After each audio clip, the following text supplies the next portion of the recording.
One of them was found not guilty of killing her daughter. The other one was found guilty of killing her boyfriend. They're both psycho, but which one is worse? Join us as we delve into the cases of Casey Anthony and Jodi Arias. Welcome to Battle of the Psycho Bitches.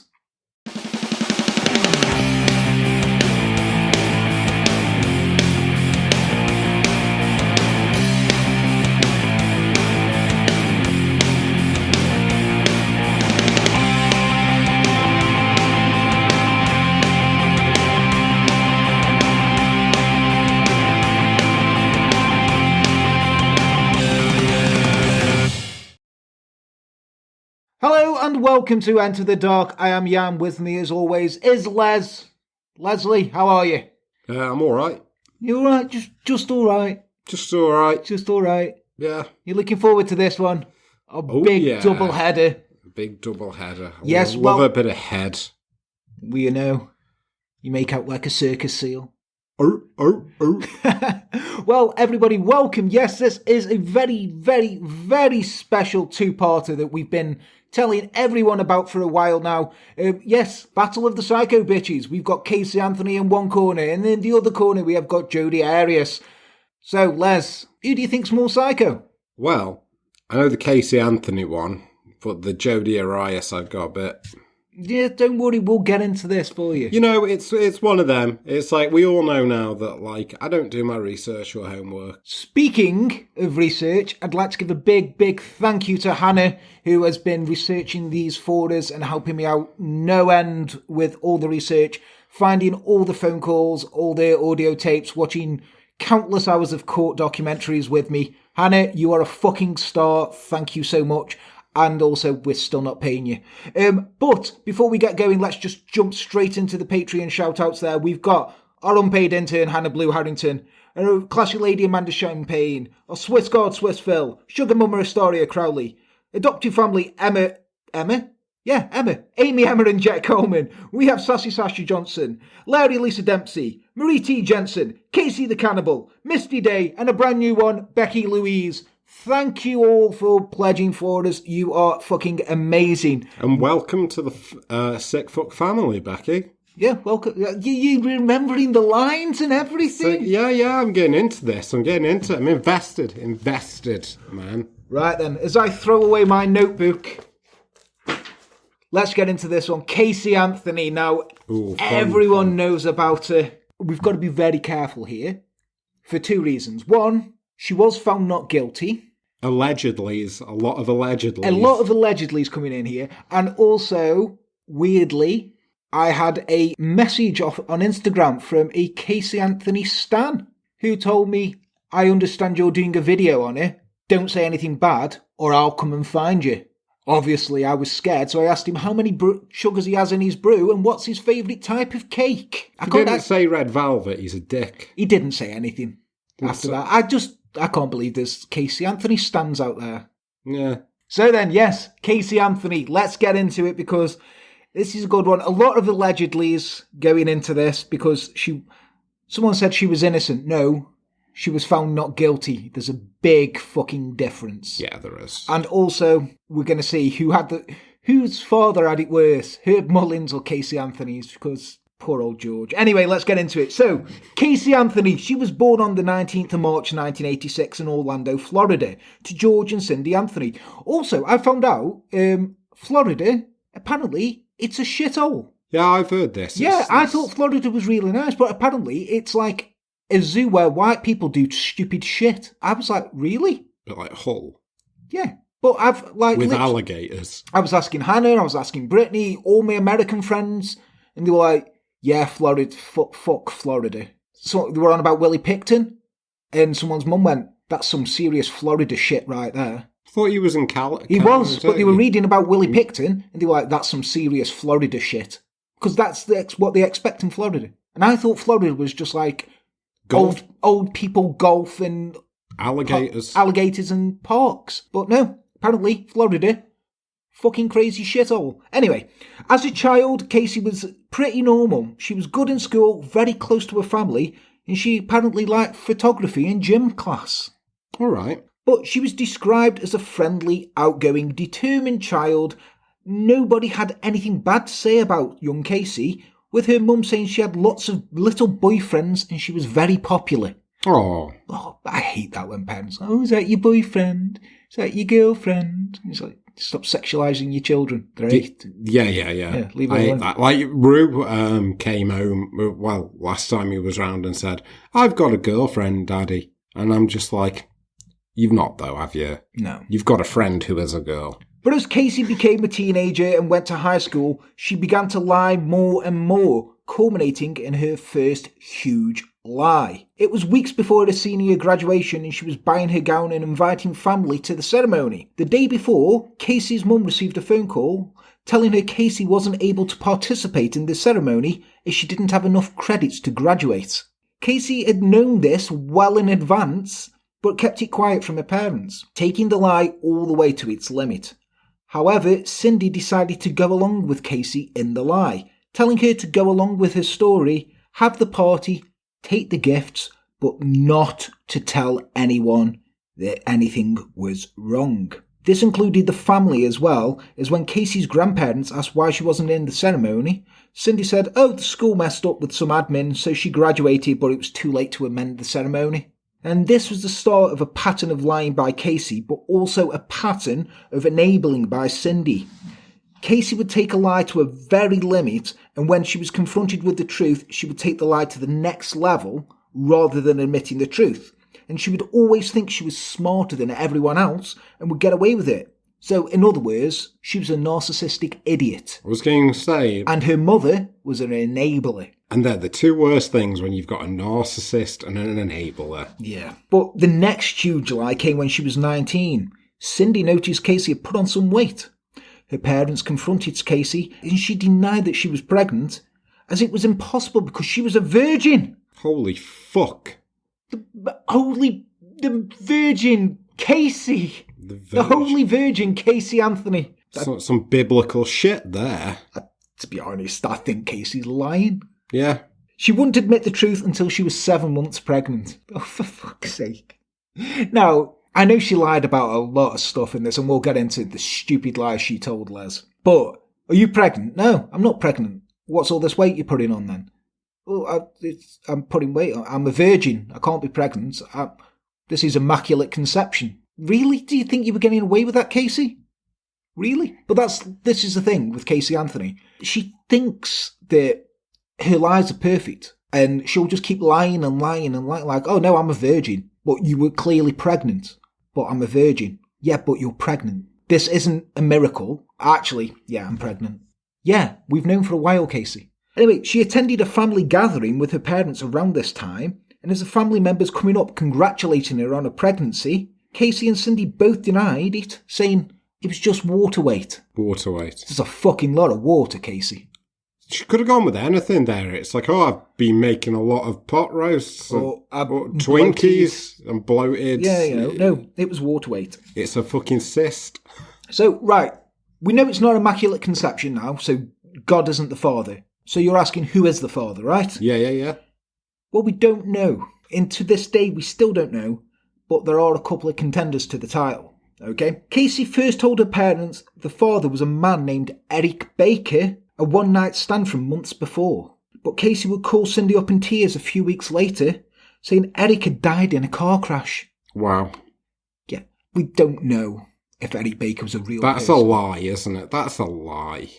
We don't Allegedly, it's a lie. Well, apparently, there was an Eric Baker who did die in a car crash. Oh, so it's plausible. Or she's just read it in a paper and gone, yeah, Eric Baker, he's the father of my baby. But he's died. Oh, Mom, Eric Baker, the father of my baby, he's died. You'll never know. The last thing that went through his mind was the fucking gear stick. Yeah. Another suspect was Jesus Ortiz. Come on. No. With the fucking immaculate... Seriously? Jesus Ortiz, he also died in a car crash. Wow. Apparently, Florida people just drive drunk all the time and take drugs, and there's a lot of car crashes. These two people weren't DNA tested to see if they were the father of the baby, but some people were. A few ex-boyfriends were tested, but they came back as not the father. So did her brother Lee and her father George. But we'll get into that shitstorm in a bit. Your face is a picture. So, who are these parents who enabled Caylee? I hear you cry. Well, Cindy was a nurse and George was an ex-cop who at the time was working as a security guard at a movie theatre. Now, George seems like a really fucking decent guy.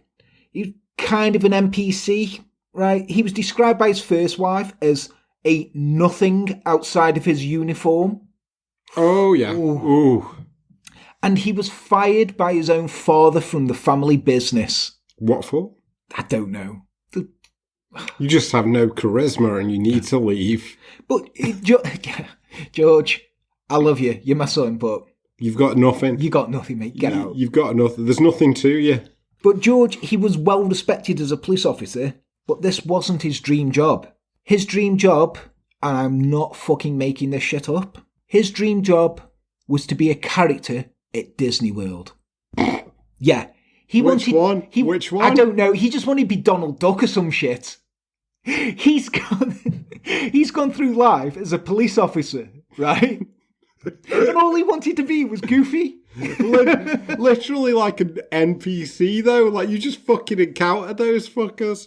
He just wants to be in a Disney character at Disney World. Why are you fucking bulking up? Oh, I just, like, I've been Goofy for a while. I just want to be like fucking Gaston now, because no one's big like Gaston.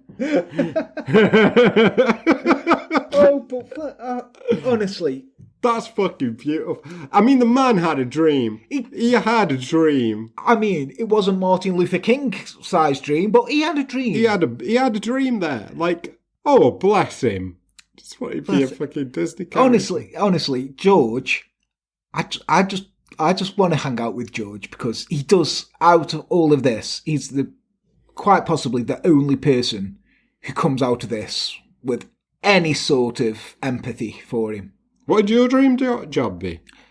This for a living? Know what I'd want to be? What? A gaping vagina on a church? No, but it involves churches. Fucking deliverance minister. What? Telling people they got pretty mouths? And telling them to squeal like a pig? I mean... Where you going, city boy? No, they're like fucking exorcists for the Church of England. Oh, just say an exorcist. Well, yeah, that, but church, it's different from, like, Catholic ones. But, man, it sounds like such a fucking interesting job.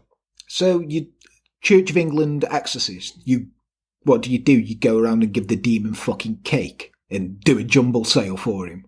Yeah. What happened to the Church of England, right? Because Henry VIII set it up, right, so he could get a divorce, fucking burnt all the monasteries, killed all these monks, and it was fucking fire and brimstone religion, and now it's all, hello, how are you? Would you like a jumble sale? You know, ironically, you know how, like, it all come off, like, because Henry VIII wanted a fucking divorce? Yeah.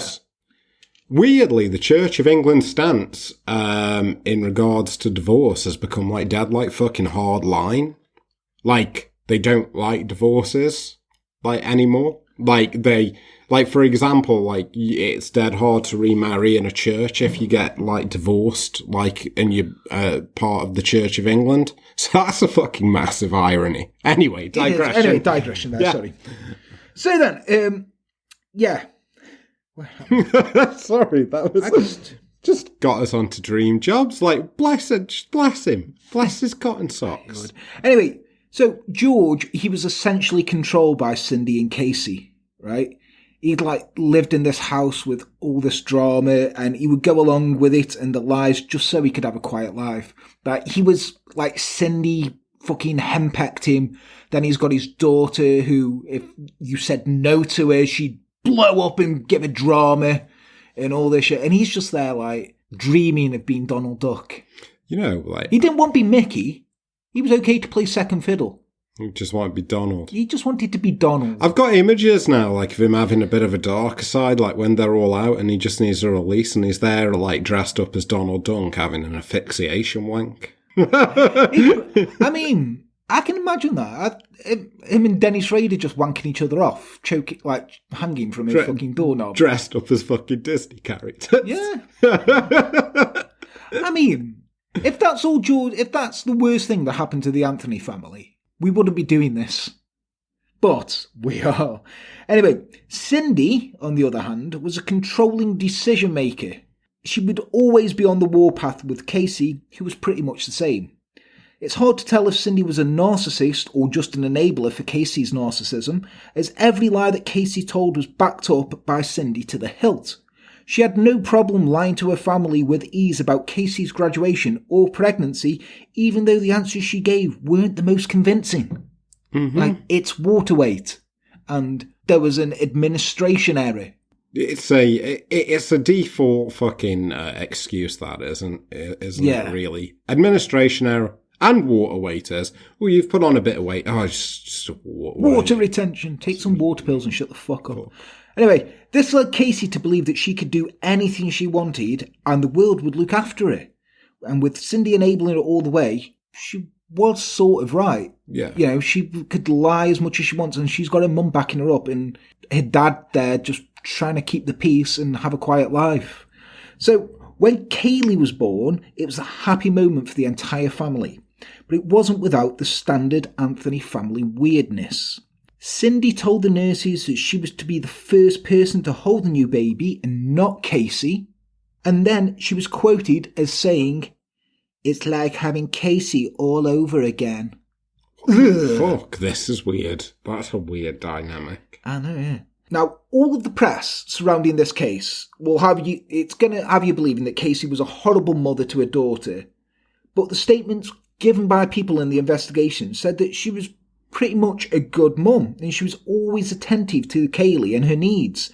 She would take Caylee with her whenever she went to see her friends and would tell people they couldn't smoke anywhere near her daughter and stuff like that. So, you know, she wasn't also really the party girl that she was portrayed as when she did go out with friends, she was usually the designated driver and she would admonish her friends for smoking weed. We'll get into this, but people like Nancy Grace and all the other news had her painted as this fucking wild woman who goes out drinking and here's a picture of her at a hot body contest and all this stuff.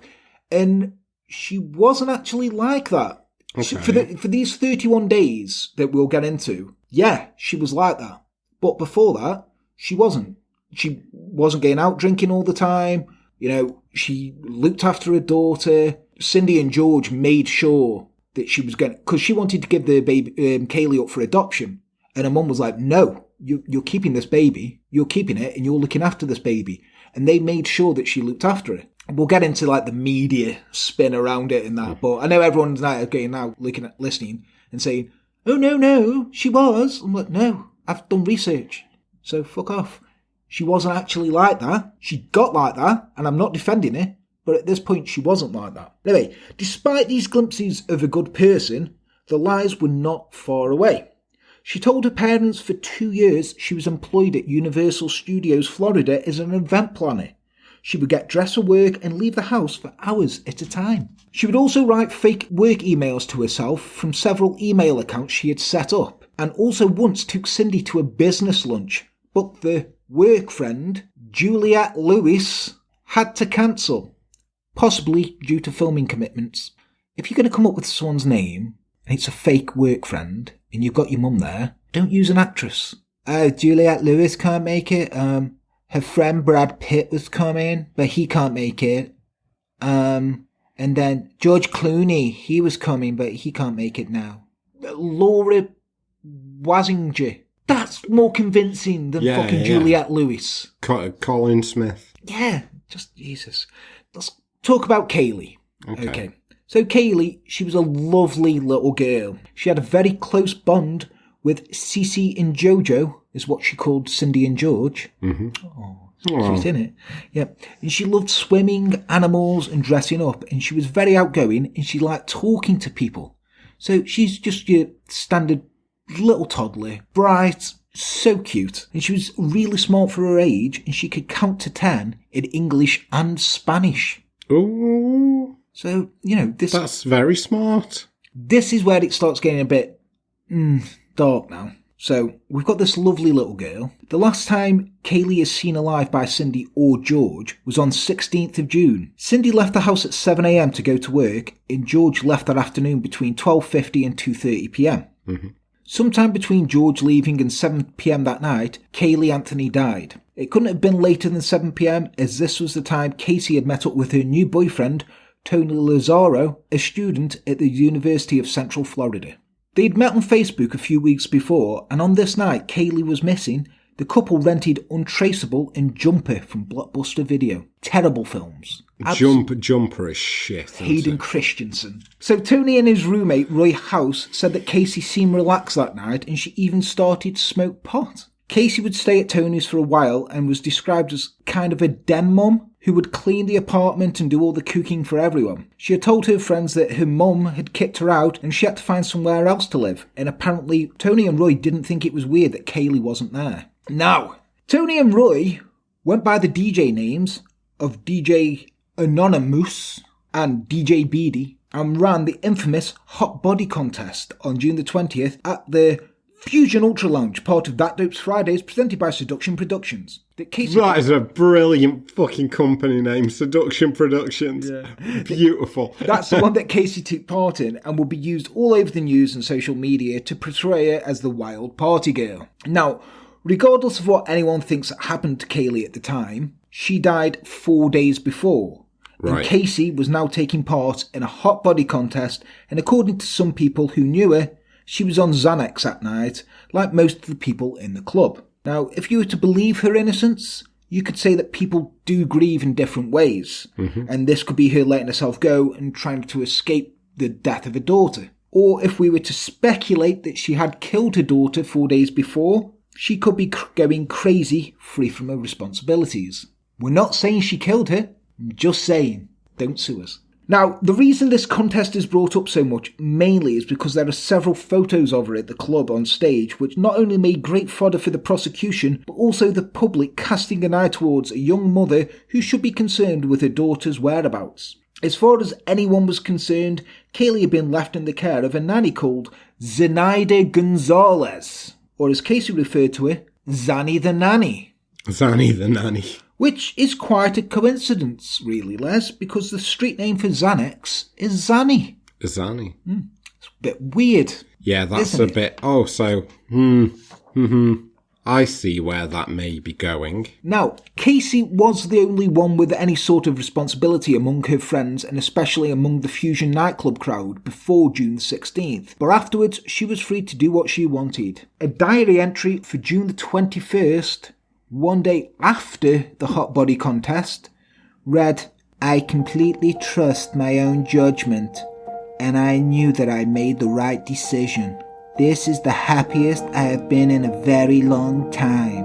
I hope that my happiness will continue to grow." Now, let's just speculate here. She's killed her daughter. That's pretty fucking damning. But, before you vomit in anger, Les, allow me to be a defence attorney and say that there is no year dated on that diary entry. Right.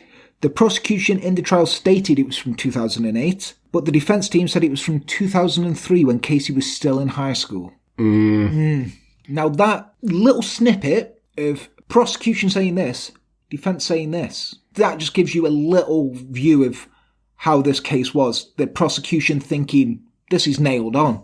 We don't need to prove this. And the defence are like, well, here's a reasonable doubt. This was written years ago. There's no date on it. Can you prove it? I can see where the defence is coming from. Yeah. It just seems mildly convenient. It does, yeah.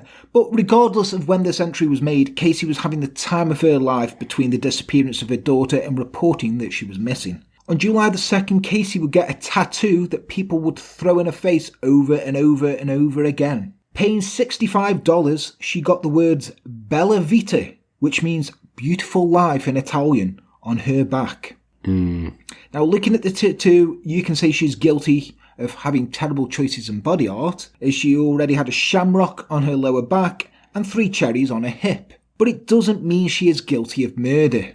3 cherries? Yeah, like 3 cherries.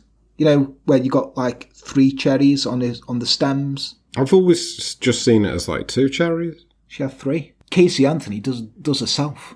She's her own woman. She's dick. She's fucking terrible chasing tattoos. Yeah. Bet she had a tribal band at some point as well. You know those people who had those sons in high school, like the tattoos of, like, you know, the sons that were on the Sublime album? Mm-hmm. Yeah.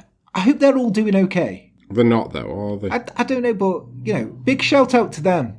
If you had the son from the Sublime album tattooed on you, I hope you're doing all right. I've seen people who get the fucking, you know, like from Supernatural. Oh, yeah, yeah. Like the fucking tattoo they get. I've seen people who've got that, and I'm like, I get you're into the show, but like, fuck, too far.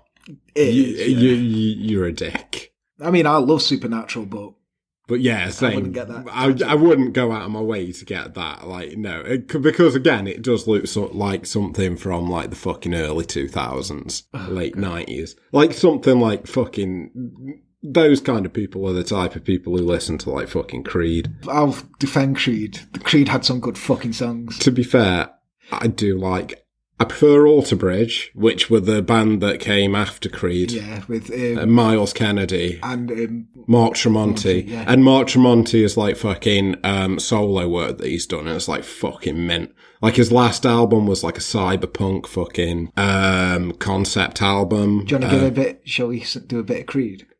My own prison, should have been dead on a Sunday morning, banging my head. Fucking yes, Creed. Oh yeah. Oh, what is it? The other one. It's like that's what got me into Creed. Yeah. Creed.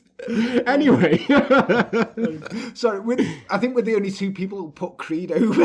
Yeah, we just like Creed and Alter Bridge. Just like give them a chance. Give them a fucking chance. Honest, listen to My Own Prison because it's fucking. Oh, my own prison. My own prison.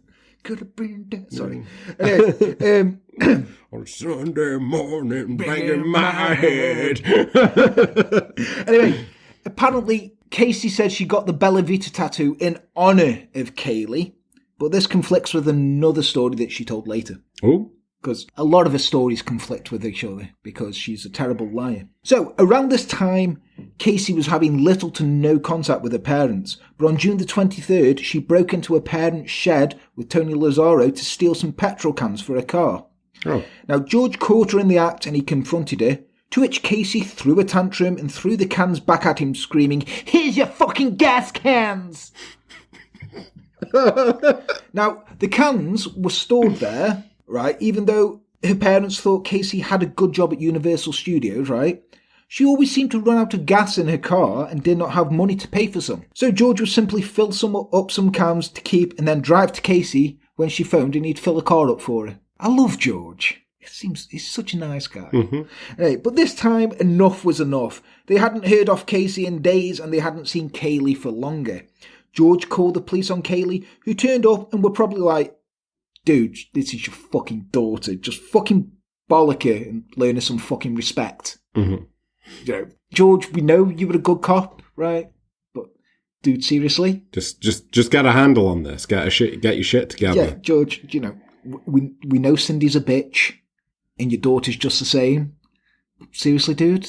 Just grow a backbone. There's drug deals going out down there, okay? Fucking Tony Montana shit.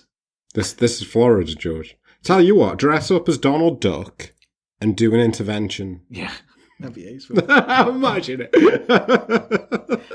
This was, however, one of the few times that Cindy and George saw Casey between the disappearance and discovery that Caylee was missing. When they did see Casey, she would say Caylee was either at Disney World, SeaWorld, or Universal Studios with Zanny the Nanny. Zanny the Nanny. Fuck. That sounds exhausting. It does. Just getting all the other places. During this time, questions were asked about Casey's car, a Pontiac Sunfire. Her brother Lee took a drive in the car during this time and noticed it smelt a bit like death. Casey explained this away with the truly plausible story that two squirrels had crawled in her engine and died. Well, it's quite plausible. That isn't... Is it? It happens. Like, that thing happens like where fucking cats, like, fucking crawl under the...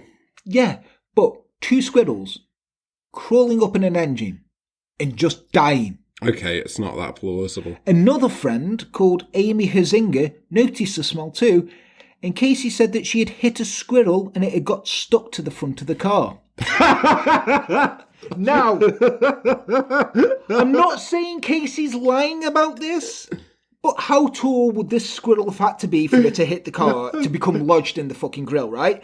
I mean, was it fucking Tufty the squirrel not following his own Green Cross code here and just like not looking both ways, going out, boom, hit by Casey Anthony, and he's just there like, she's like, oh my god, there's a giant squirrel in a green jacket on my grill. Get off my grill. You're going to make my car smell like death. And the fuel already smells bad because 2 of your friends crawled up in my engine and died. How big is a squirrel got to be that you fucking hit it with your car? It's got like a 4-foot squirrel. Them squirrels are big in Florida. Fucking Florida squirrels. So that cocaine they're taking in it. Jesus Christ. Crack fucking squirrel. Fucking, honestly, Tufty the squirrel. That's the only plausible thing I've got. Tufty the squirrel on crack. Tufty the squirrel was off his face on crack, walked into the road and got hit by Casey Anthony. I've seen a squirrel hit a pit bull on the nose. Sweet Jesus. I mean, if you're Casey Anthony's friend, yeah, you're like, your car smells of death, and you're telling me you hit this giant squirrel. Where's your daughter? Is this Zenaida Gonzalez? Yeah. Jesus. Anyway, a week after the gas can incident, Casey parked a car at a check cashing store and parked it next to a dumpster. She left it there because she had surprisingly run out of gas, and the car was towed away. 15 days later, George was informed that the car was in an impound lot since June the 30th, so he went to pick it up. When he got there to collect it, both he and the guy at the impound lot remarked on the stench that was coming from the car. George was familiar with the smell of dead bodies from his time as a police officer, so when he was hit with the overpowering smell when he opened the door, he walked to the trunk, he said a prayer, and he opened up a trash bag that was inside that was full of old pizza and maggots. Now, George and Cindy had been looking for Caylee, and he was prepared to find the body of his granddaughter. He mentioned this to the impound guy, and he said, you know, we're probably going to get divorced over this. This was probably because this was the closest thing he had to a friend, just this impound lot guy.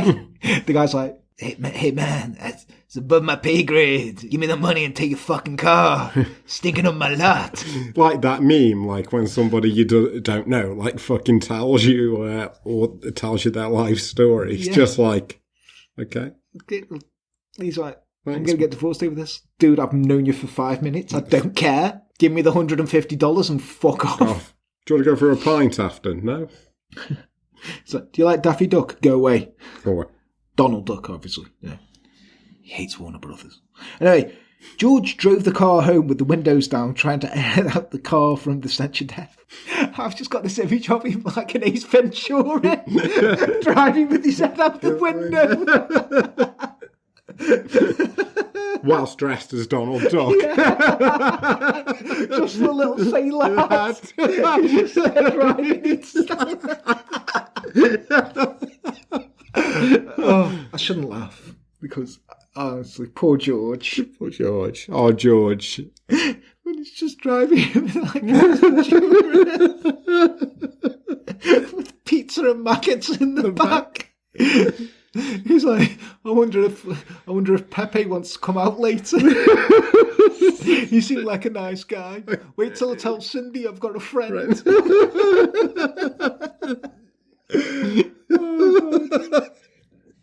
Oh, anyway, so when he got home, he called Casey and demanded that she come over and explain herself. At this point, Caylee had been dead for an entire month. As far as George and Cindy knew, Zanny the nanny had been looking after Caylee, but they were worried as they'd not seen their granddaughter for over a month when they usually saw her every day. When Casey arrived, Cindy called 911 in a sort of scare us straight kind of attempt to get Casey to tell them what was happening. So in the first call to 911, Cindy tells them that her daughter stole her car and money and wanted her to be arrested. Now, we can ask why she didn't call them in the month prior, but in my opinion, she was just doing this to punish Casey. So this is going to be one of those things where they come out and like, Casey, what do you want to do now? Is this the way you want to go with these officers? And you could be arrested, or you're going to get your life on track. Sort of a tough love thing. Yeah.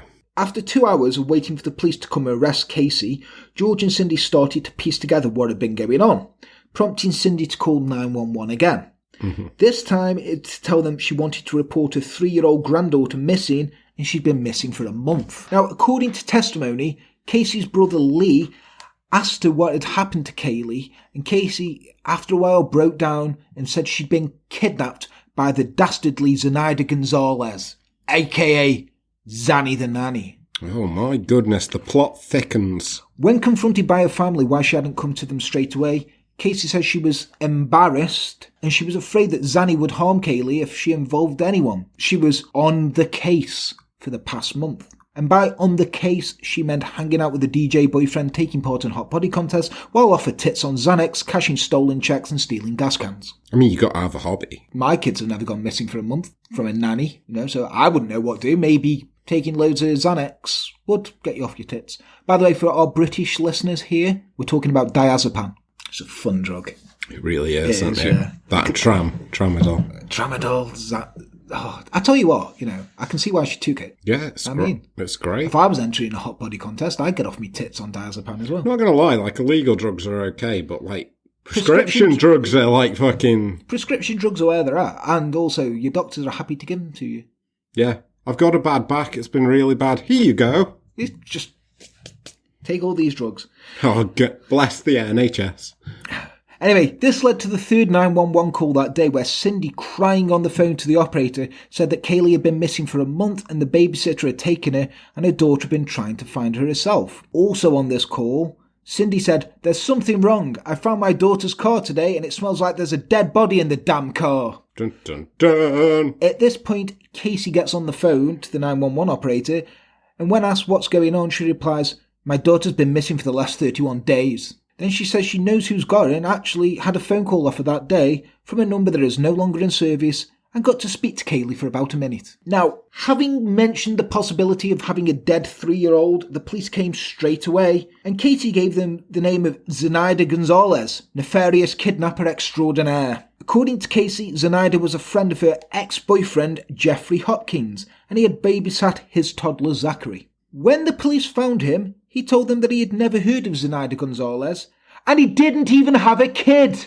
The fuck? He didn't even have a child, Les. And Casey's like, yeah, my ex-boyfriend, Jeffrey Hopkins, he gave me the name of Zenaida Gonzalez, and she looked after his little boy, Zachary. He's such a cute little kid.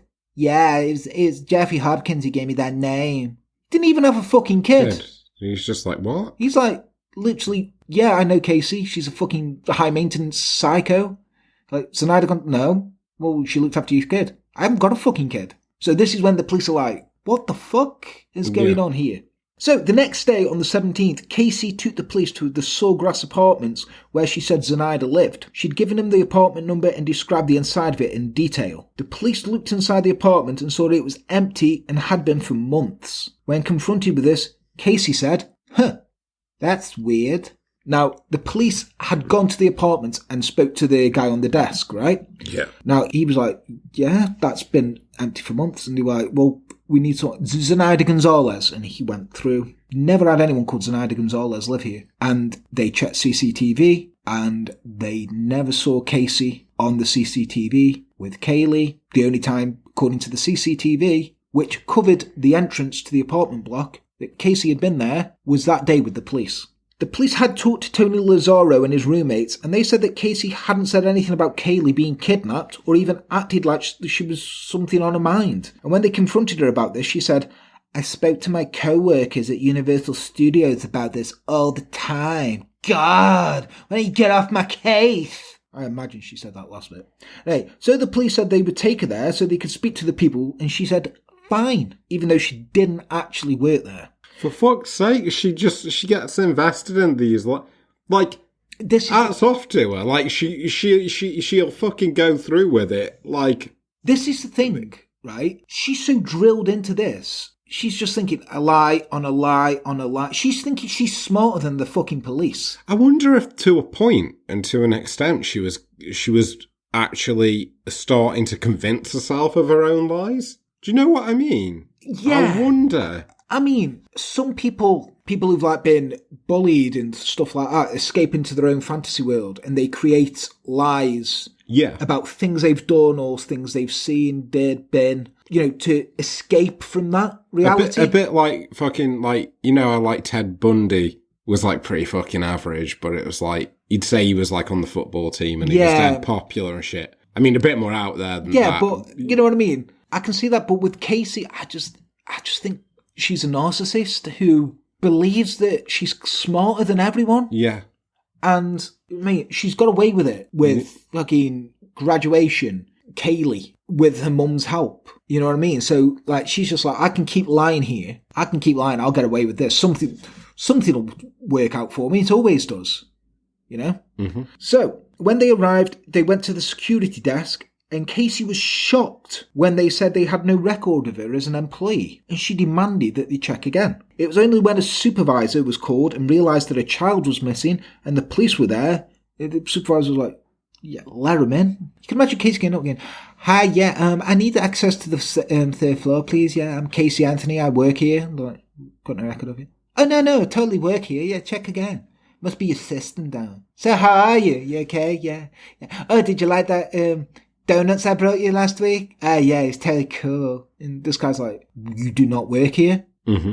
And the supervisor's like, there could be a missing child. Yeah, just come in, do what you want. And Casey's like, okay, thank you, see you, bye. To her then, she's like, yeah, this lie's working. Yeah. I got through here. So she then led them around, waving at people walking past her in the corridor, while people just looked on confused and were like, awkwardly like, hi? And like, she's like, hi, how's it going? You okay? Yeah. Oh God, your hair looks so good today. How you doing? Have you lost weight? Oh my God. And people are like, the fuck? Hi. She turned into a hallway when she faced with a dead end. She turned to the police and said, I don't work here. Right. Nobody knows, apart from Casey, what she thought was going to happen walking around the halls. But now the police have fucking got it. So they took her into a room and they began to interrogate her. And they said to her, look, we know you've been fucking lying. You're not smarter than us. We know. What do you think? And she was like, and if you can watch it, and she's like, no, I swear, Zenaida Gonzalez has my daughter. They're like, why are you lying? I don't know. It's just... I don't know. All this stuff. And they said to it, like, if your daughter died by accident, just tell us. This will be a lot fucking easier for you. If she died by accident, just tell us. Yeah. We can wait. Just tell us where she is. But Casey kept up the denial that she knew where Caylee was, and the police were left with no option but to arrest her for child neglect. So, let's rewind back. The car. Mm-hmm. Okay? As the police started doing forensics on it, a cadaver dog named Garris was brought in to check out the car and almost immediately walked to the trunk and sat down, signalling decomposition. The forensics team moved in and focused on a stain on the fabric in the trunk, which was about the size of a small child, and they found human hairs. They removed the hairs and took a portion of the fabric for testing. Since making that 911 call and saying it smelt like there was a dead body in the car, Cindy had changed her story. And was now going along with Casey's version of events. Cindy claims she was using a figure of speech when she was on the call, and the smell was from the garbage. I never knew that rotting pizza smelt like a dead body. Do you often use that figure of speech, Les? Like, oh, I'd better put some deodorant on. I smell like a dead body. Or, God, this landfill stinks. Smells like a dead body. No, you don't, do you? What people been telling you? I've got a nose, Les. But anyway, do you ever use that phrase? No, I never smell like a dead body. Yeah, do you ever say, that smells like a dead body? Only when it's a dead body. How many dead bodies have you smelled? Let's not incriminate you on tape. But yeah, you don't use that as a turn of phrase, do you? No, it's not a turn of phrase. You're like, stinks like shit, or stinks to high heaven, or smells like fucking someone's dropped the guts, or something. Smells like a brothel in here. Yeah. Laying all the stank out, You never say, it smells like a dead body. No, you don't. No. I don't know, that is a turn of phrase, though, like, oh, it smells like someone's died in here. Yeah, but you don't say it smells like a dead body. No. You like, especially if my granddaughter's been missing for a month, she's been kidnapped by the nanny. By the way, her car smells and it smells like a damn dead body in there. That's not a turn of phrase you'd use there. No. With no sign of the elusive dread pirate Zenaida Gonzalez. Do you like what I did there? Oh, I do, yeah. Princess Bride. A fucking brilliant film. And running out of options, the police called a press conference, and the media fascination with this case exploded. Now, the media thought this case was the next John Benet Ramsey, okay, but they had an attractive young single mother as a focal point. Not saying, well, John Benet Ramsey's parents, they weren't really hot. And Casey Anthony would say, what you want? She's kind of hot. She's a terrible person, but she's kind of hot. And that's what people focused in on. And that's why people painted her as this bad mother thing, because you had an attractive young mother. Yeah? And she's kind of hot. Can't get away with it. Can't get away from it. She was kind of hot. But whether you found Casey hot or thought she was a skank, the press and the public could not get enough of it. After announcing that Caylee was missing, EcuSearch, a company from Texas founded by Tim Miller, whose daughter was murdered in 1984, arrived to help look for Caylee and gathered a group of around 4,200 volunteers to help search. After weeks and weeks of searching, they found nothing. But someone had been found. Oh? That person was Zenaida Gonzalez! Really? Dun dun dun! Right. 37-year-old came forward to the police and she said that not only she'd never babysat for Casey, she'd never met her and she wasn't even a babysitter. The police believed her story and this led to them naming Casey as a person of interest in the disappearance of her daughter. Right. Zenaida Gonzalez, one person named Zenaida Gonzalez in the entire of Florida. Did she pick the name out of a phone book? It makes you wonder, like that one like, actually, she's gone right to Z, hasn't she? She's gone right to Z. That's not a common name. Not at all, no. I think there's something like, I was watching a documentary or listening to something, I think they said there's something like 21 Zenaida Gonzalez's in the entire of the United States or something. What did she do? What, Zenaida Gonzalez? Yeah. She sued Casey Anthony. Good. No, but like, what did she do I don't know. as a job? She wasn't a babysitter. No. The police were like, no, totally, we believe... She could have come in with like a sack full of children and a patch on her eye and they would be like, do you know what? We believe you. We believe you. Be awesome if she worked at Disneyland as one of the fucking characters. And George is like, so, could you get me an in? After all this dies down, I'd be a good Donald. I just work with the princesses. So the media hype exploded when the 911 calls were released and the public could hear Cindy saying it smelt like there was a dead body in the car and how dismissive Casey was of the whole thing. Now, you notice how there's always weird news stories about Florida? Mm-hmm. So you'll see things like Florida man made love to Ebola virus or Florida man got caught shagging a chicken. Loads of stuff like that. It's because of a little thing called the Florida Sunshine Law, right? Which is a law that states that not all non-confidential records, including law enforcement records, must be made readily available to the public. So this is the reason why you hear so many weird cases from Florida all the time, because the newspapers, news networks can just go and get these documents because they're non-confidential. Florida, you've got no one to blame but yourself there. Okay, you're like, oh, people pick on us because of this. It's your own fucking fault for passing that law. Anyway, at this point, Casey knew she was in trouble and she needed a lawyer. She needed the sort of lawyer who would be able to convince a jury that even though all of her stories were bullshit, she was innocent. And that lawyer was Jose Baez. Oh. Now, up until this point, Jose Baez was just another lawyer in Orlando, right? Baez sounds a bit like bias. She does, doesn't it? Casey Anthony called him, and sensing this case could make his career, he just said, yep, I'll take you on as a client. She said she can't afford to pay him, but we'll get to that, okay? I've got ideas. The first thing he did was to get a Sacramento bail bondsman bounty hunter called Leonard Padilla to put up the $500,000 bond to send her home with a team. And the plan was to film the whole story so Padilla could sell it as a reality show at a later date. For fuck's sake. Now, Leonard Padilla, he just wants to be Dog the Bounty Hunter, doesn't he? Yeah. But to be fair, Jose Baez has come, he's like, it's $500,000. You've got to put up half of that. So they've put up $250,000. And he's like, you can film this. You can make a reality show. You'll make millions. You can get a pilot and all this stuff. So this is start of Jose Baez's sort of manipulation of this case. He's like... We'll turn this into a media circus. So, Casey was taken straight to her parents' house with protesters screaming obscenities and death threats at not only her, but Cindy and George too. Oh, poor George. So people would bang on the door and demand that they come out and face their crimes, and it got to the point where George came out to demand that people get off his property and ended up getting into fights with him. Come on, all of you. Come on. Come on. I'm right here. I'm right here.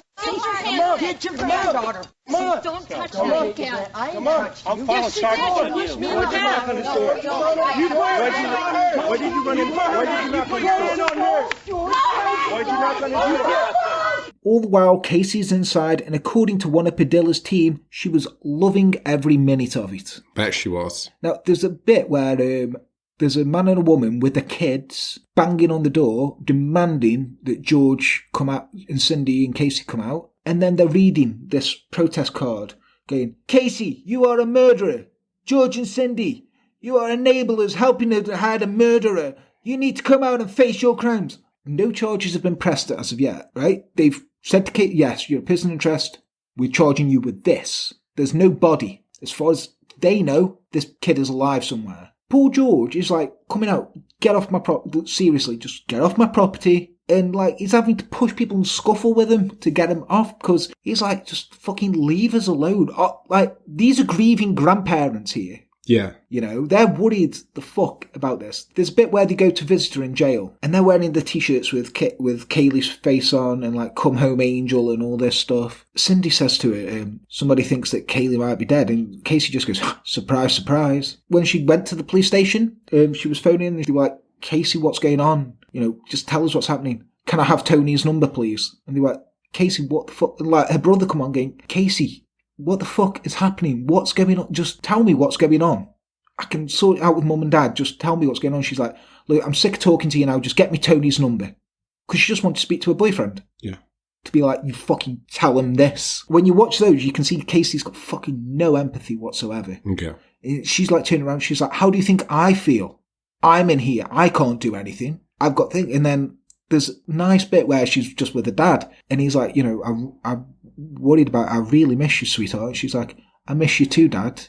And she's like, you know, out of all the people who have not been able to see, I've missed you the most. Like, she's obviously playing him like a fiddle. But you can see how much, like, he's like, you know, I want to sort this out, but you're my daughter. And you can see he's got, this is why I feel sorry for George. Because he's put in this situation and he's just like, I just want my granddaughter. But, you know, we'll see how it fucking plays out for him, because it gets bad.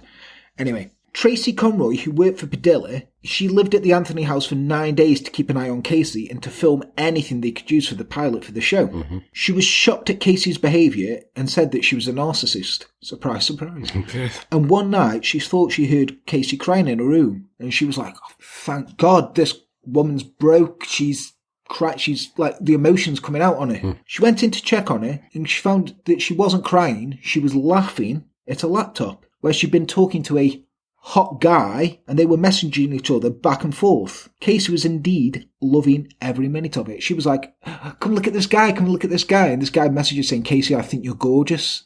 And she was like messaging him back on Facebook and stuff. And this woman was like, the fuck is wrong with you? And that she went out and was like, something's not right here. I think she's killed her daughter. Because she's not worried about her daughter. She's showing no emotion. She's loving every minute of all this attention. And she's flirting with guys on Facebook. However, her time out of jail was about to come to an end as the police had gotten the forensic results back from the car. A sample of the fabric had been sent to Dr. Arpad Voss, who had made himself an expert in decomposition. Don't know how you make yourself an expert in decomposition. That sounds like a fucking grey area that I don't want to touch. No, it's like, you ever seen that show, Bones? Yep. I'm guessing it's like that. Because don't they, like, do that sort of shit? Like, when it's, the body's, like, fucking unrecognisable and shit like that. Yeah. I mean, they have bodies and that. Yeah. But, you know what I mean. I like that show. Like, I never got into CSI or any of them CSI sort of shows. New York was good. I just couldn't get on with it. It's got Gary Sinise in it. I don't know. I just preferred Bones. There was just something about Bones I really liked. Was it because it's got Zoe Deschanel's sister in it? That, but I'm kind of a low-key David Boreanaz fan. He made himself an expert in decomposition. So we're going to drill down into the science of this now. When the body decomposes, it releases certain gases. Mm-hmm. Dr. Voss has invented a method to detect those gases, which went as following. You get the sample, you seal it in a paint can. The gases in the sample are then captured in the can, and then that can be tested for which chemicals had been released. Now, he's using paint cans, so I'm thinking he's made himself an expert in decomposition in his garage. That family lost a lot of pets, I'm willing to bet. Yeah. Father, have you seen my 8 cats? Sorry, Cindy. They've gone again. What's in that cage? Nothing. Why does it smell like there's a dead body in here? It's just a turn of phrase. Go away. But apparently, according to Dr. Voss, there was an abundance of chemicals that had been released by a dead body from that sample. The police also sent the hair samples they found to the FBI crime lab to be tested, and the DNA was tested, and the result was that the only people the hair could belong to was Caylee, Casey, or Cindy. But the length of the hair and the fact it was untreated from any dyes meant that it could only be Caylee's hair. Mm-hmm. It also had a brown decomposition band around the root, which is only found on hairs from a decomposing body. Now, if this wasn't enough evidence, Dr. Voss said he also found evidence of chloroform in the fabric sample. Oh, fuck. Which were a lot higher than would normally be present in the trunk of a car. What this says about Dr. Voss and his hobbies, to you. He's dedicated a lot of time to decomposing bodies and gases and paint cans. I mean, I wouldn't let him. Would you let him look after your kids? No. Also, his name, Dr. Voss. Dr. Arpad Voss. It does sound a bit villainous. I mean, I'm sure he's not.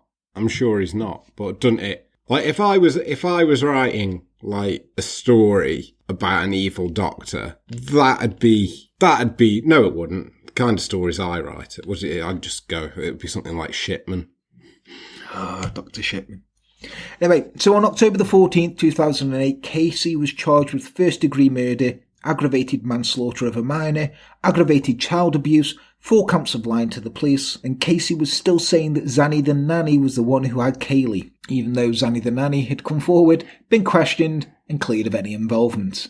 Stop lying, Casey. It's not working, Casey. It's not working anymore. So, if only the police had a body, they would be able to show that Casey had killed her child. Only someone had told them multiple times, weeks before they had thought they'd found a child's skull in a swamp, they could finally nail this bitch. Well, someone had. Oh. And that man was Roy Kronk. Kronk. Kronk. Roy was a... Flintstones. Meet the Flintstones. It does sound like a fucking Flintstones Wasn't name. Kronk from The Emperor's New Groove? Yes, he was fucking Kronk. I love Kronk. Yeah. He's fucking brilliant. He was the one who voiced him, you know. The guy who did Joe from Family Guy. Yeah. Like, fuck. Yeah, anyway. So, Roy was a utility worker who would occasionally visit the wooded area near the Anthony house to take a piss every now and again when he was out working. Fair enough. On October the 11th, Roy got out to drain the lizard and, penis in hand, noticed a trash bag that looked kind of suspicious. He immediately thought about the missing girl and called the police. They forwarded him onto the tip line and nobody followed up on the report. 2 months later, Roy once again went to tap a kidney and noticed that the bag was still there. Tap a kidney. But whatever was inside had been pulled out by animals since his last visit. He walked up to a small white round object and poked it at it with a stick. Fucking idiot. He could see it was a human skull, but then he still hooked his stick in the eye socket and lifted up the skull. When finally realising what he'd found, he dropped it and called the police again. Now, Roy Kronk had found the remains of Caylee Anthony less than half a mile away from the Anthony house. How 4,200 people who were searching for her missing body had missed this is anyone's fucking guess. And why the police didn't follow up on Roy Kronk's first call 2 months before, we will never know. We really need a thing that's like warning police incompetence again. But what we do know is Caylee's body was placed in a trash bag and was then carried outside in a canvas diaper bag and it was dumped in the woodland. Fuck's sake. Now, the body had been subjected to Orlando's summer heat and most of the flesh had rotted off. And with no sign of trauma on the skeleton, it was impossible for them to give an accurate cause of death. However, they did find duct tape on the skull covering the mouth. The FBI tested the tape for fingerprints, but all they could find was adhesive residue in the shape of a heart, and this was from a sticker that had been placed there. I don't know why. That fucking upsets me really badly. Yeah, me too. That's horrible. Now, fast forward 3 years to the court case, and the prosecution were looking to give Caylee Anthony the death penalty if she was found guilty of the capital murder charge. However, this could be seen as the first mistake and overconfidence that the prosecution made, and this would mean they had to prove that the murder was premeditated. Now, they did offer Caylee a plea deal, but she became angry and said she would never, in a million years, admit to the murder of my daughter. Selecting a jury was another problem, as this case had been all over the news for fucking 3 years, and it was difficult to find anyone who could be impartial. So they took the jury from Clearwater, which was a 2-hour drive away from Orlando. However, as Clearwater also had TVs and internet, they too were aware of the case of Caylee Anthony. So the jury pool was selected from people who were undecided or leaning towards not guilty. Now, one of the guys in this, he was selected for the jury, and he went outside, spoke to a reporter, and he come back in, and the judge was like, found him in contempt of court, and he went, "Did you just do this to get out of jury duty?" And the guy was like, "Yeah." Because he was like, "I don't want to be on this jury. You picked me." And he was like, I'll pay that fine, kick me off the jury. Like, the fucking legend that guy was. Anyway, the case was a media storm, and an estimated 40 million people watched the trial, and the press were clamouring for any information about Caylee and her actions in jail, including what she would order from the commissary and what her meals were. So they had 3 years to pan this out. Also, you had Nancy Grace there saying, "That bitch, that horrible bitch of a mother is gonna burn." Fucking, if you don't know who Nancy Grace is, she's like, she hates Caylee Anthony, but Caylee Anthony made her a millionaire. All she did was cover Caylee Anthony and say she was a fucking horrible woman and a disgusting woman and all this shit, and basically made Nancy Grace's career. So did Jodie. Anyway, the judge in the case was Belvin Perry. Belvin. And he was wary of this case turning into another O.J. Simpson trial and made sure that both sets of lawyers were acting appropriately in court, and he stamped out any shenanigans. Which is good. Yeah. That's what a judge should do. He later said he saw 2 sides to Caylee Anthony in court. One was a sullen, grieving mother that she showed the jury, but as soon as the jury weren't in the courtroom, she was bubbly, smiling, and joking with the lawyers. So, there's going to be pictures throughout this. You'll see Caylee in court looking all sad. That's when the jury's in there. Then you'll see pictures of her smiling in court. That's when the jury isn't in there. Oh, Cal Surprise. Yeah. Her appearance was also carefully curated by the defence. Knowing that the prosecution were portraying her as a party girl, Baez made her look plain and a downtrodden single mother. So her hair tied back, shirts, cardigans, like a Virginia, lots of white. Yeah, like, virginal sort of, Luke, this is innocent. She's an innocent woman. Jose Baez, I've read his book, because I've read a lot of books about this. He is the scummiest piece of shit defence lawyer ever. But if I'm ever on trial for my life, I want fucking Jose Baez, because what he does is fucking reprehensible, disgusting, and goes beyond the morals of a human. But by God, it works. So, I'm serious, Les. When we get into this, you'll be like, what a fucking piece of shit. But you will want him as your lawyer if you're on trial for your life here. Oh yeah, usually the shittier they are, the we're talking fucking pond scum here. Lowest of the low. Ambulance chasing scum. Lionel Hutz is fucking higher up on the moral totem pole than this piece of shit. So the case began on the 6th of June 2011, with quite possibly the most explosive opening statement I have ever come across. You thought Herb Mullen's dad had it bad, where Herb was saying his dad would play fighting in the kitchen, and it was like he thought it was a challenge to the death. And even the lawyers were like, his dad was challenging him to the death, and his dad's like, what the fuck? I'm just having a bit of rough and tumble with my son. Yeah, that was like, I remember that one. It was like, fucking, what? You've not fucking seen anything yet. Oh, hit me, brother. Right. The prosecution opened up stating that the case revolved around 3 words: child, free, life. They painted a picture of Casey as the typical party girl from Orlando and saw Caylee as a weight around her neck. They said that Casey knocked her daughter out with chloroform that she made herself, taped her nose and mouth shut with duct tape to suffocate her, then placed her in a trash bag and transported her to the wooded area in the canvas diaper bag. The prosecution thought this was a no-lose case. After all, they had the photos of Casey at the hot body contest, the duct tape, the matching canvas bag that was found in Casey's room, which was part of a set. Mm-hmm. So the canvas bag they found in the woods, Casey's got the other one. Yeah. Being dad, you get the little test. Mm-hmm. Yeah. I know. But then up stepped Jose Baez. Oh. Now, say what you want about him, he played this fucking case perfectly.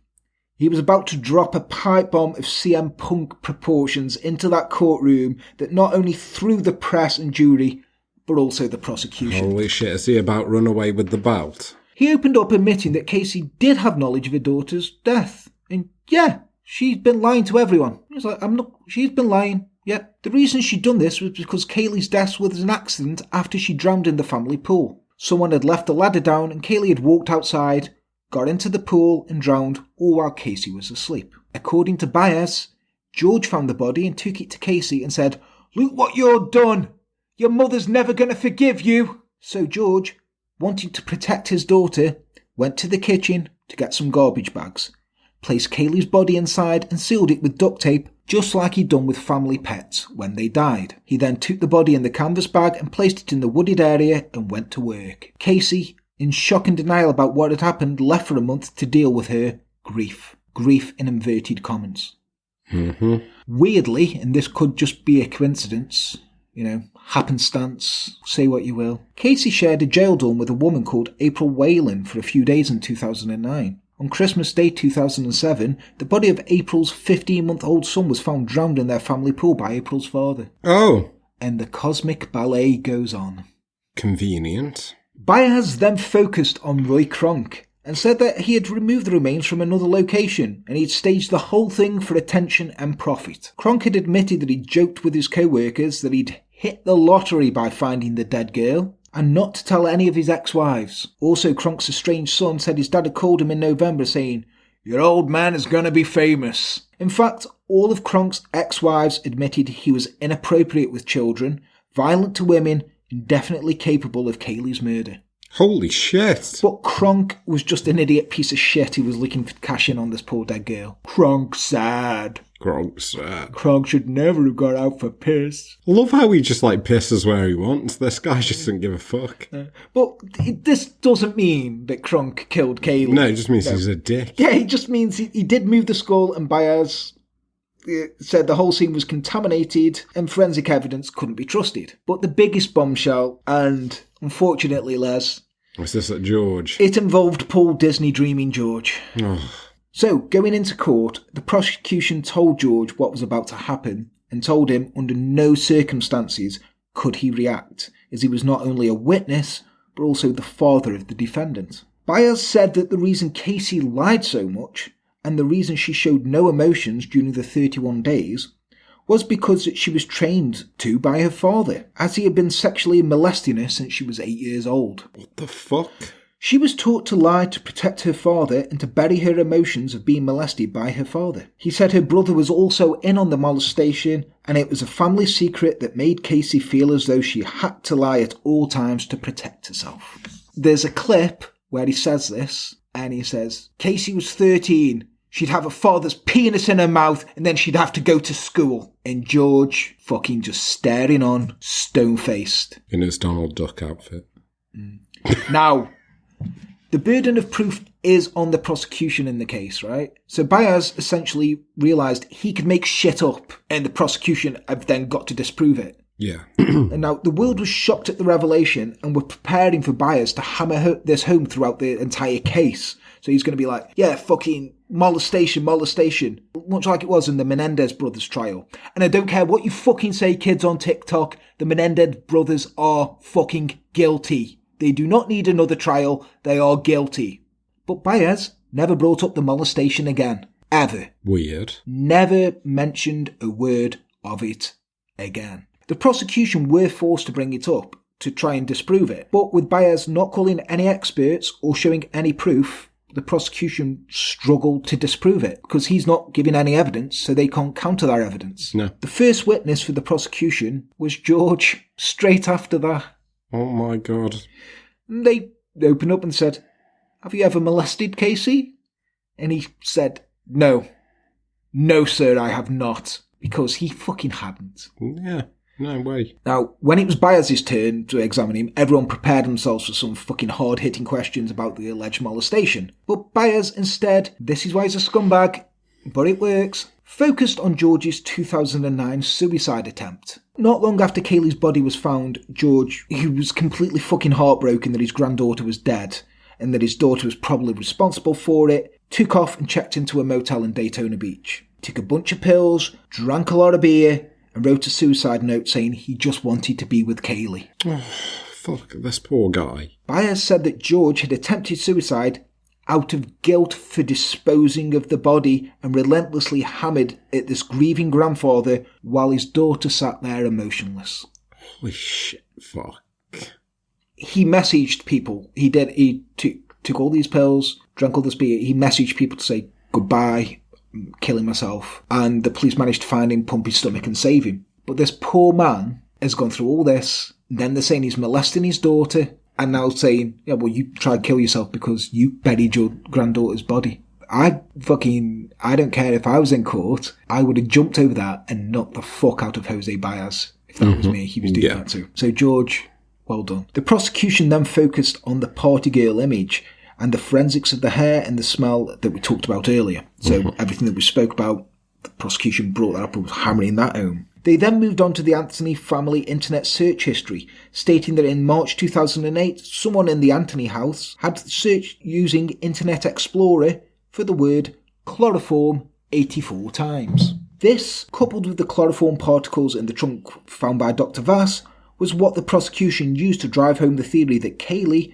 was knocked out using chloroform. They then went on to the duct tape. 3 pieces were found either on the skull or near the skull. Can you use chloroform on yourself? I imagine so. You're thinking of some sort of asphyxie wank. No. Yeah, so they said they found 3 pieces of duct tape. They were found either on the skull or near the skull, depending on who was testifying. Some said they were on the skull, some said they were near the skull. The person who said that Caylee was knocked out was the medical examiner, Dr. G, who now has a show. Dr. G, medical examiner. It says. She said there was no reason to put duct tape on the face after someone was dead. And while 1 piece was enough to suffocate Caylee, Casey used 3 to make sure it worked. 1 piece over the mouth, 1 over the nose, and the last piece covered both of them to hold them in place. And with this, the prosecution rested, thinking they'd done enough to get Casey Anthony the death penalty, and there was nothing that Jose Byers could do to convince the jury otherwise. However, taking a page out of Johnny Cochran's book, Byers came up with a phrase that would become as famous as, "If the glove don't fit, you must acquit." Byers started to talk about fantasy forensics. He hammered away at the forensic evidence that the prosecution put forth, claiming that it was all fantasy forensics and didn't actually make any sense when you think about it. First off, he took on Dr. Arpad Vass and his smell test in paint cans. He pointed out to the jury that this was the first time the method had ever been used in a trial, and that Dr. Voss didn't have a doctorate in chemistry. And it was true. He had a doctorate in anthropology. Now, I'm just saying this, right? Dr. Voss, it works. It's been used in cases since. He's made machines that have been patented that smell stuff, like you can roll them and stuff. So this works. But like in the O.J. Simpson case where they had DNA, people are like, DNA, what the fuck's that? You know, they don't care about it. It's something new. They don't understand it. But Dr. Vass's way of doing it works. It's been used in cases and it's standard now. Yeah. But at this time, he claimed that Dr. Vass's technique didn't pass the Daubert test, which is basically when an attorney doesn't think an expert is qualified. So, Daubert test. You've got 5 things here. 1. Whether the theory or technique employed by the expert is generally accepted in the scientific community, whether it has been subjected to peer review and publication, whether it can be and has been tested, whether the known potential rate of error is acceptable, and whether the research was conducted independent of the particular litigation or dependent on an intention to provide the proposed testimony. Right. So he's got a point. Yeah. Then Byers brought in a chemistry professor from Florida International University called Dr. Kim Furton, who testified that there was no hard evidence of what chemicals were present in human decomposition. Byers then honed in on Vass's claim over the chloroform in the air. Chloroform is apparently found in the air in parts per trillion, but Vass claimed that in the trunk the chloroform were found in parts per million, so there's a lot of chloroform in the air. Mm-hmm.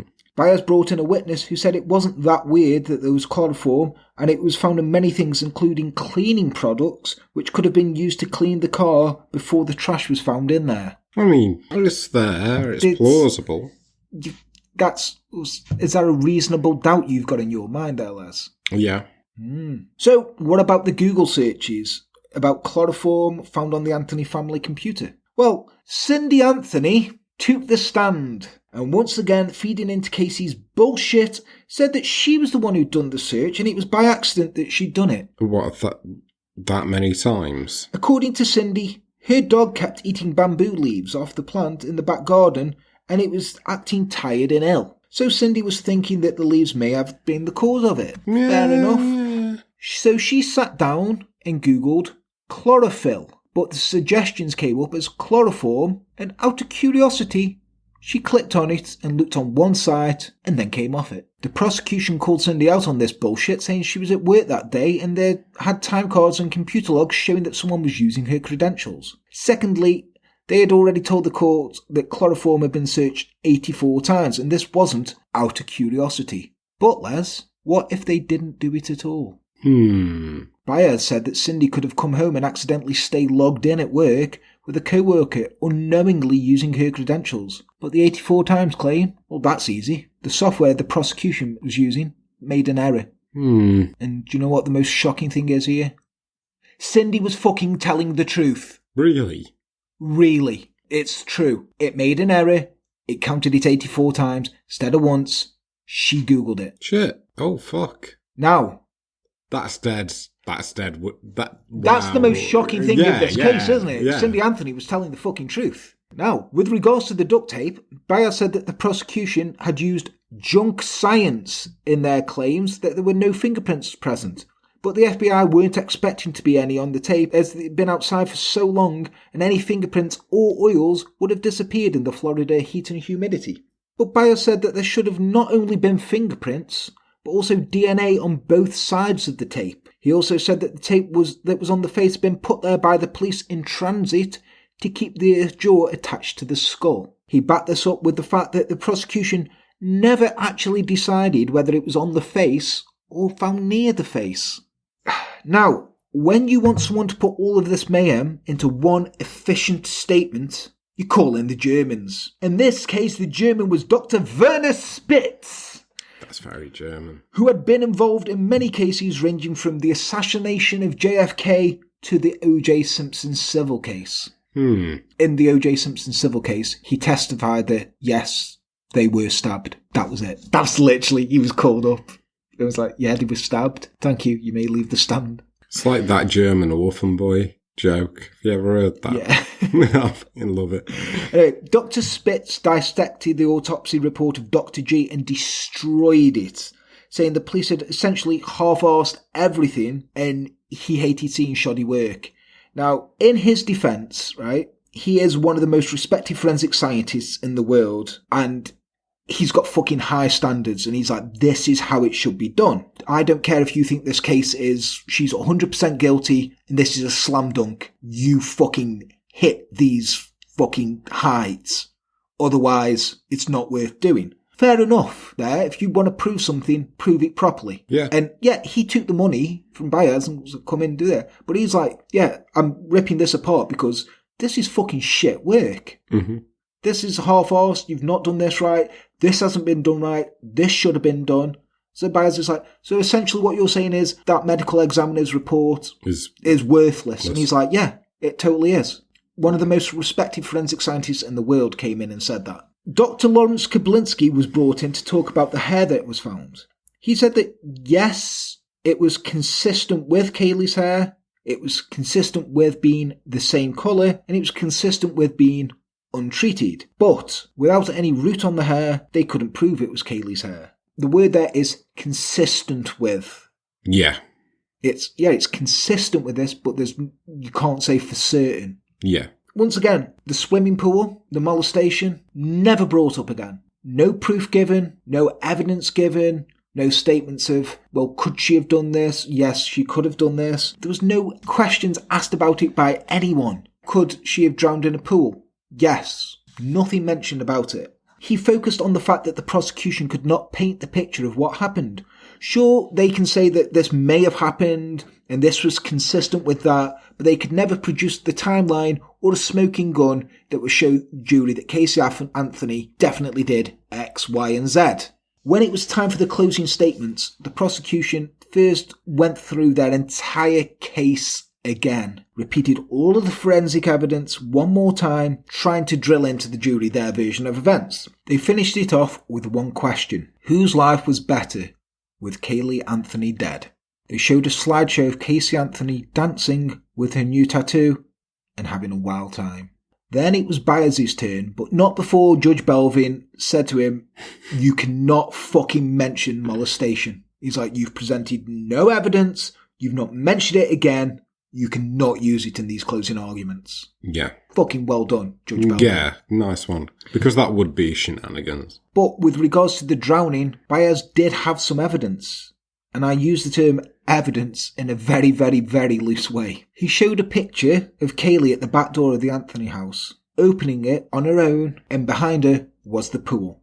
The case was passed over to the jury to decide the fate of Casey Anthony. Less than 11 hours later, the jury had reached their verdict. On the charges of first-degree murder, aggravated manslaughter of a minor, aggravated child abuse, the jury found Casey Anthony not guilty. She was found guilty of lying to the police and was sentenced to 4 years in prison. However, since she had been in jail for 3 years and had time off for her good behaviour, Casey Anthony walked out of jail a free woman 10 days after the end of her trial. Fuck. Now, jurors were questioned to why they didn't find her guilty, and they said the prosecution didn't paint the picture and the defence had given them reasonable doubt. To be fair, I see where they're coming Yeah, from. so they're like, we wanted to find her guilty. We think she's guilty, but they couldn't prove it to us. They couldn't say, yeah, so Casey woke up on this day, she did this, then she went to this, she did this. Whereas Byers is like, well, this is bullshit, this is bullshit, this is bullshit, disproving this, that's wrong. And they're like, literally give us something. Give us something, we can fucking put it to death. And they're like, they've got nothing. Yeah. Because the prosecution went in thinking this was no lose. So they half-arsed everything. They're thinking, we got all these forensics, we got everything. That's it, we don't need to prove anything to anyone. But they did. Yeah. So, let's get into this now. The Internet Explorer history in the search, right? All of this next was covered by a couple of dudes on the internet. A couple of internet sleuths, yeah? And they found out that Casey had used Firefox, not Internet Explorer. Right. But the prosecution did not take the Firefox history because it was only in a beta state then and it wasn't really widely known. So everyone was using Internet Explorer. Yeah. I remember them days. Yeah. And Firefox was new. It was a cool thing that, a few people used. And Casey Anthony used that. This was all reported by news stations and was also backed up by sheriff's departments. So the two internet nerds, they got the history and went through it and painted a picture of what happened on the day Caylee died. Okay? Okay. So, 8 a.m, Caylee logs onto AOL Instant Messenger and chats up a guy with the username White Playboy. Boy spelled B-O-I. He's a cool guy, isn't he? Boy. Yeah. Boy! So, the next few hours, she checked MySpace and Facebook and looked at over 1,000 different pages, seeing all the fun her friends were having. 2:51, 21 minutes after George Anthony leaves for work, Casey Googled the term foolproof suffocation. Now, without this history, the prosecution missed 98% of the browser history for that day on the computer. And they had no idea about this, but fucking Jose Baez did. Now, in his book, he said he was expecting the prosecution to come at him with this and fucking throw it at him, and he thought it was going to be the thing that would convince Casey. Mm-hmm. Right?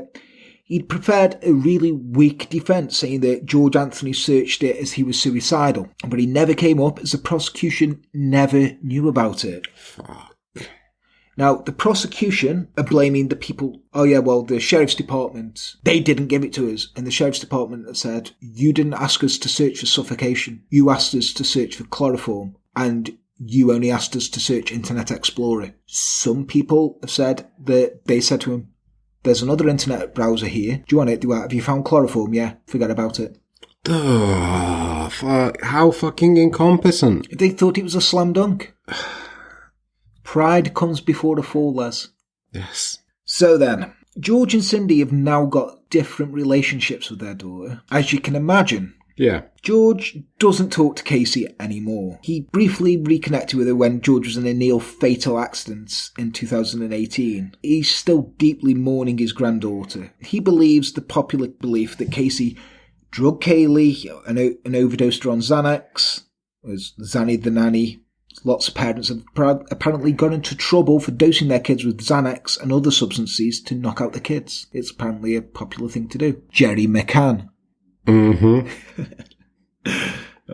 They're so fucking guilty. They are, aren't they? I don't care. He noted that his granddaughter was unusually lethargic at times. She always had dark bags under her eyes and sometimes would sleep for 12 hours. He also says Byers told him he had to fall on the sword for Casey. In other words, you've got to be the fucking scapegoat to save your daughter's life. Cindy, I'm ready for your vitriol here. Cindy said she asked God to deliver the correct verdict and she would accept whatever God decided. So she still talks to her daughter, but not regularly. She still lives in the same home, says it's a connection to Caylee. And she's still married to George. George, get out of that fucking marriage right now. Follow your dreams. Follow your dreams. Go to Disneyland and follow your dreams. She doesn't believe that her daughter killed the granddaughter. She's unsure of what happened, but believes Casey may have blacked out, found Caylee dead, panicked, and hid her in the swamp. She then staged the kidnapping. Says Casey has seizures with blackouts, possible undiagnosed mental illness, and at one point while Casey was on bail, was advised not to seek medical help for one of her seizures by Byers.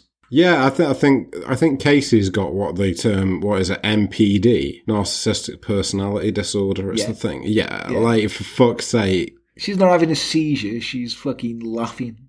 Yeah.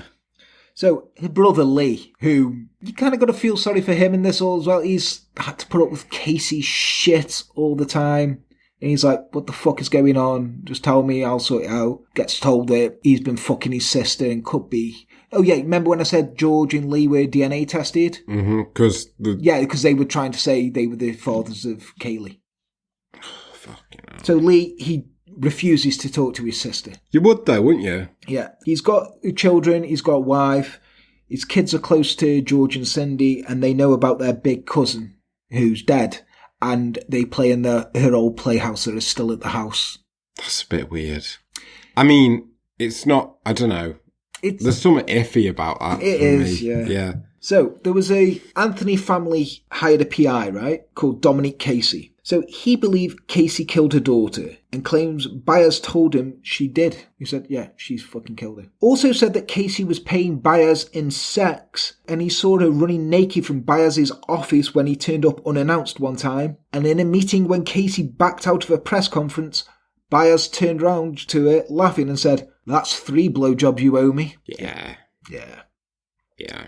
Now, Casey lives with Pat McKenna, PI. Now, he was the lead investigator on her case and also on the O.J. Simpson case. And she helps him look for people. She's also releasing a documentary about what she thinks happened to Caylee. And my God, I cannot believe the audacity of this bitch. She says she can empathise with O.J. Simpson and can see a lot of parallels between them, as we were both 2 high-profile cases with a lot of distorted facts. She also says she sleeps pretty good at night and doesn't give a shit about what people think about her. Holy fuck. What happened to the bounty hunter? Oh, his show didn't get done, and I think he tried to sue Casey. I know that EcuSearch people sued Casey Anthony. Basically, Casey Anthony's been sued a fucking bunch, but she's got no money. So, when's this documentary coming out? I do not know. If ever, like, it's coming out, but is Netflix all over that? No, I don't think. I think it's going to be an independent release because I don't think anyone's going to fucking touch that. Yeah, that's. Ugh. I'm going to watch it. Oh yeah. Because I want to see what this fucking idiot is going to say. Because weirdly, now she says she helps find people, and I've had Casey Anthony stands on my case and stuff. Mm-hmm. I had while researching, I had a security alert from Instagram saying that my Instagram account had been logged in Orlando, Florida. Oh. And I just messaged Hannah and I was like, this is weird. She's like, holy shit, dude, Casey Anthony's after you. That's just weird coincidence. But if not, I don't care, Casey. What are you going to do? Suffocate me? Give me Xanax? Dirty dance with me? Fuck off. But yeah, that was the Casey Anthony case. This is going to be interesting. I'm looking forward to this one coming out just to see if there's any fallout. Like, what, from Casey Anthony? Yeah. Jesus Christ! Imagine her fucking flying over. I mean, she's not guilty. She's not guilty. She's not guilty, and everything we've said regards to that is speculation. To be fair, however, the prosecution... The prosecution was at fault. Jose Baez did his job. Yeah. In the end of the day, there's a dead little girl. Yeah. Whose grandparents are grieving. One of them is. The other one probably likes the attention. Cindy, not George. Yeah, there's a lot of similarities between Cindy and Casey, isn't there? Yeah. Like, imagine George living in that house with him, though. Casey kicking off, Cindy kicking off, and he's just like, I just want to be Donald Duck. I just want to go work at Disney. Yeah, I definitely feel sorry for him, and it's just... I mean, the prosecution, I mean, like, it does seem open and shut at first, but then... If it's open and shut... Like, I've like, the way, like, that's being described, like, right now, I'm kind of like, nah, I don't know. I believe she's guilty. I believe she did it. I think that she was looking at, like, Facebook, saw everything, and was like... Why isn't that my life? Yeah, and then she turned around and sees Kate, so she gives her some Xanax, puts the duct tape over her mouth, suffocates her, because she's seen how to do it foolproof, suffocates her, wraps her up in bin bags, dumps it, goes off. Yeah. That's what I think happened. However, 12 people on a jury found her not guilty because the prosecution couldn't paint that picture. They could have done if they would have got the Firefox search. But This is 2008, right? 2008 to 2011. These prosecutors, they're not going to fucking know about Firefox and shit like that. No. This is why it's fucking frustrating that she's not been found guilty for it, because she should have been. Yeah. In my opinion. But... And there definitely, like, should have been some psychological evaluation, because there's clear... Like, that's MPD. Yeah, exactly. But what are they going to do now that she was found not guilty? She's got to walk. Yeah. She says she's having a nice life. She's... there's pictures of her looking at pictures of Caylee. Someone said, what do you think Caylee would be like now? She said, she'd be a total fucking badass. She'd be, like, talking to boys and listening to classic rock. No, just say she was such a smart girl, she could have been anything she wanted. A doctor, a professor, a scientist, president. No, Casey, you have to say she's would have been a badass talking to boys and listening to classic rock. Well, that's the thing, isn't it? It's all fake. I mean, like, what I'm getting from this, like, with Casey Anthony is it's all fucking persona. Isn't it? Which you find, like, with narcissistic personality disorder. They're so locked into that persona, and it's almost like they're not a real person. Yeah. You know, and it shows, like, I mean, this is maybe another discussion. I mean, but I'll go into it. And it's the whole issue with social media. And that's all persona. Because people are putting the best parts of themselves onto social media. Well, this was like basically the first trial by social media. Yeah. Like people, whether you liked her or you hated her, Facebook was saying her name was being searched 40 times a second. 40 times a second. And that's only because they can only record up to things up to 40 times a second. So it could have been a lot more. Yeah. But this is the thing, like, this was an entire media storm of painting her as this party girl, which she wanted to be, but she wasn't. Yeah. When Caylee was dead, she became that. Yeah. And this is the thing, they painted her as that, but then this is just the media saying, well, you know, this is what she's like. And But that's the danger of it, isn't it? Like, the danger of social media, because that's taken things to, like, the next extreme. She's got so locked into looking on social media and seeing what all the mates what all the mates and all that are doing, and has kind of looked at Caylee as like a scapegoat and said, and convinced herself in her mind, hasn't she? Essentially, allegedly, this is what I'm looking at. Like allegedly, like this is the way I interpret it. She's like kind of looked at Caylee and it's like, I can't have that because I'm locked in with you. And she's just, it's like a simple steps of like, if I remove this, I can have that. yeah.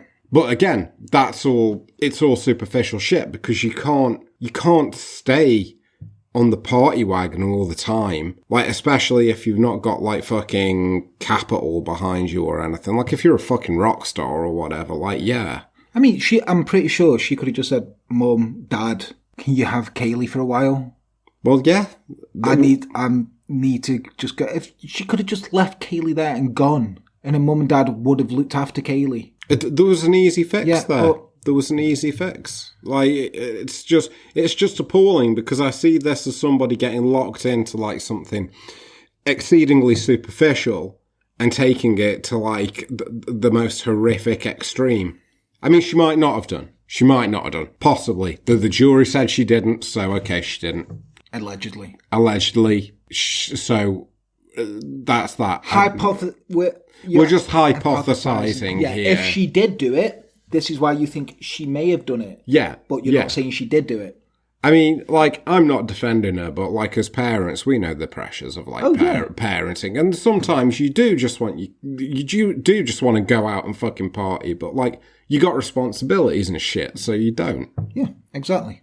So that's just hypothesizing. But just hypothesizing. The father of Caylee died twice in a car because he was two different people. Fuck's sake. Anyway, guys, thank you for joining us there. What do you think? I know what you think. I'm not really gonna ask. Casey Anthony stands as like full on gonna spam Casey Anthony Stan can come at me. I don't care. Carla Holmoka stands like us, even though we made fun of Carla Holmoka. They think we were fun. So there's a lot of weird stands out there. Not just Richard Ramirez ones. I'll show you some in a bit. But yes, guys, thank you for joining us. This is the first of the 2-part special of the Battle of the Psycho Bitches. And next up, we have Jodie Arias for you. That one's going to be fun. Les, I've got some great photos to show you. Oh, great. Yay. Go you. So then, guys, thank you to everyone. If you do like us, please leave a like, subscribe, hit that notification, comment, do all that because YouTube are fucking us on the algorithm at the moment.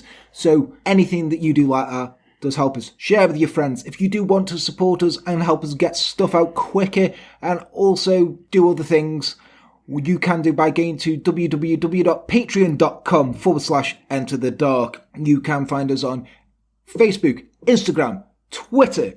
You can also email us at enterthedarkpodcast@gmail.com to just say hello and how's it going and shit like that. Also visit the merch stand. We've got a new t-shirt out that says introverted but willing to talk about serial killers. Describes us all. But yes, thank you for everybody who's joined us. The names of our Patreons should be on the screen right now or before that because I always mess this up in the editing. Thank you for joining us. We'll see you in part 2. I've been Jan. He's been Les. Zenaida Gonzalez.